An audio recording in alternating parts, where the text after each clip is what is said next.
Jadi sebelum munculnya agama Islam, kata Allah itu sudah dipakai oleh komunitas Kristen.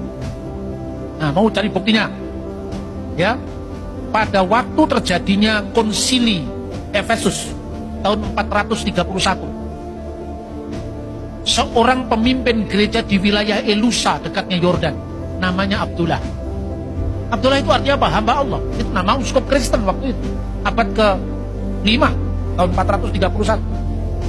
Kedua, ditemukan prasasti-prasasti Arab sebelum zaman Islam. Sebagian itu prasasti Kristen. Kalau kita membaca sejarah umat Islam, Nabi Muhammad itu dilahirkan, kalau disesuaikan dengan tahun Masehi, kira-kira tahun 571. Wafat tahun 632. Ya kan? Anda membaca prasasti Arab itu. Tahun 512 itu ditemukan prasasti yang namanya prasasti Jabat, ditulis dalam bahasa Arab dan juga bahasa Aram dan Yunani. Lalu tertulis di situ adalah kata-kata Bismillah, demi nama Al-Ilah, Manaf Bahani Barmar Al-Qais.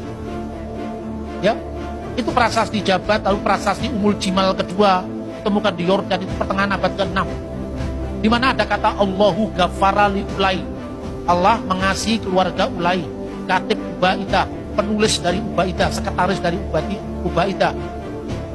Itu sudah tertulis sebelum zaman Islam. Kedua, secara bahasa Arab itu serumpun dengan bahasa Ibrani dan bahasa Aramaik. Sebagai bahasa serumpun, Elohim, Eloah, kemudian menjadi ilah, al-ilah, Allah. Itu gejala bahasa. Kenapa harus dipersoalkan hanya gara-gara istilah itu muncul pada agama Islam? Kita tidak tergantung dengan Islam. Karena bahasa ya bahasa, bukan agama. Sama dengan kalau kita di Indonesia ngomong haleluya. Kan semuanya Kristen, karena di sini minoritas Yahudi. Kalau Anda pergi ke Israel, haleluya itu ya Yahudi ya Kristen. Gitu? Kalau kita ngomong ke Timur Tengah, alhamdulillah, itu tergantung yang ngomong siapa. Kalau alhamdulillah itu muncul dari Kubah bersalib, itu Kristen. Doa di gereja ortodoks Syria itu, ya doa sebelum perjamuan suci.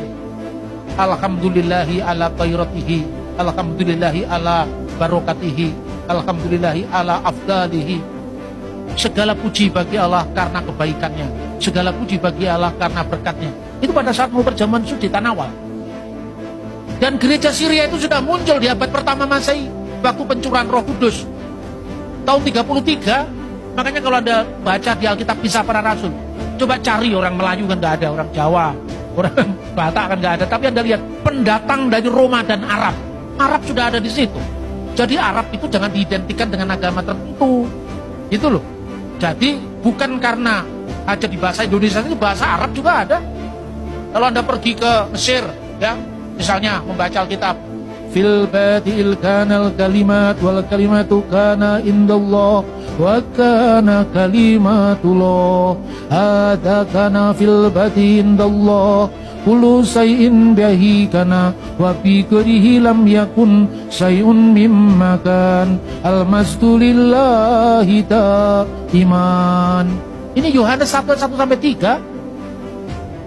Coba di situ ada kata Allah, ada fil batil kanal kalimah wal kalimatu kana indallah wa kana kalimatullah. Ini kalau baca Injil di gereja Koptik, di gereja Syria, itu terakhirnya kan almasdulillahi daiman. Segala kemuliaan bagi Allah senantiasa. Loh, ini saya ngomong begini bukan karangan saya. Anda cari YouTube aja ketemu yang tulisan Reciting the Bible in Arabic, Orthodox Church, muncul di situ. Bukan karangan saya. Kok mirip Pak? Budayanya sama kok. Soal budaya misalnya, kalau di Indonesia orang ngaji itu kan orang Islam. Coba Anda pergi ke Israel, Shema Israel Adonai Elohenu Adonai Echad. Ulangan pasal 6 ayat 4. Kemudian orang Kristen membawa kitab yang sama itu, budayanya dibawa ke Mesir, ke Syria, ke Yunani. Nah, kemudian ada istilah Yunani Kyrie eleison. Kyrie eleison itu Tuhan kasihanilah. Kyrie eleison, Kyrie eleison, ya Roburkam. Ya Roburkamnya bahasa Arab. Kyrie eleison, Kyrie eleison, irhamni ya Allah.